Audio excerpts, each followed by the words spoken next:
I'm very famous, but a lot of people never heard of me. You've probably heard of Ren and Stimpy. My favorite of all time is Popeye the Sailor. And that cartoon always fascinated me because it has the three-dimensional backgrounds, which and that's an amazing thing. I was always drawing as a kid, made my own comic books when I was in junior high with my friend Charlie. We sold them for a nickel. We didn't have a way to print them, so we'd put carbon paper under the piece of paper we're drawing on, so we'd automatically have another copy. I tried taking that test, just learned to draw at the famous artist school in Westport, Connecticut.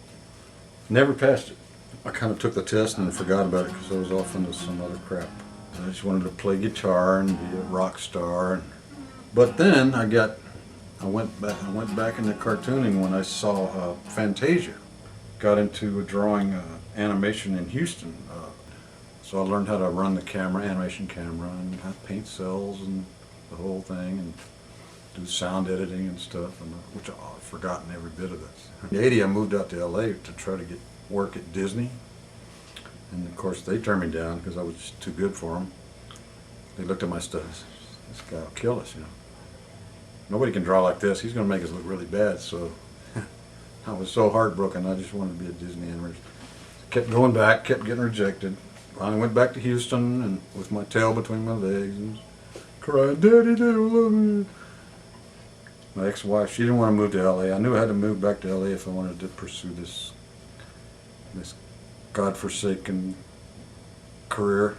So I have a computer, but I use it mostly for research and reference and email, and still draw on paper, and I scan it in. And to me, the technology is only as good as the person using it. It's just another tool. So if it's not funny, it doesn't matter how much technology you've got, right? So all these cartoons you see now on TV, they're not funny. I hate cartoons that try so hard to be cute and witty and glib, and every character sounds like a writer.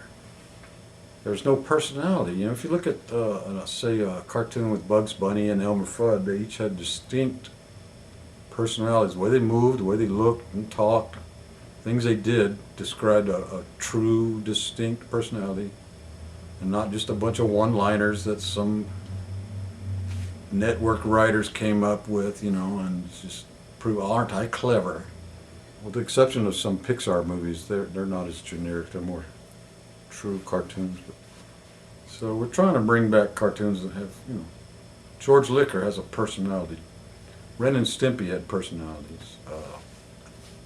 Does SpongeBob have a personality? I don't know. I don't see it that often, but I may have become obsolete because all the cartoons now are made directly on a Cintiq tablet and nobody's drawn on paper, so I may be the last living artist on paper, which, is fine with me. I can deal with it. I don't mind being a relic.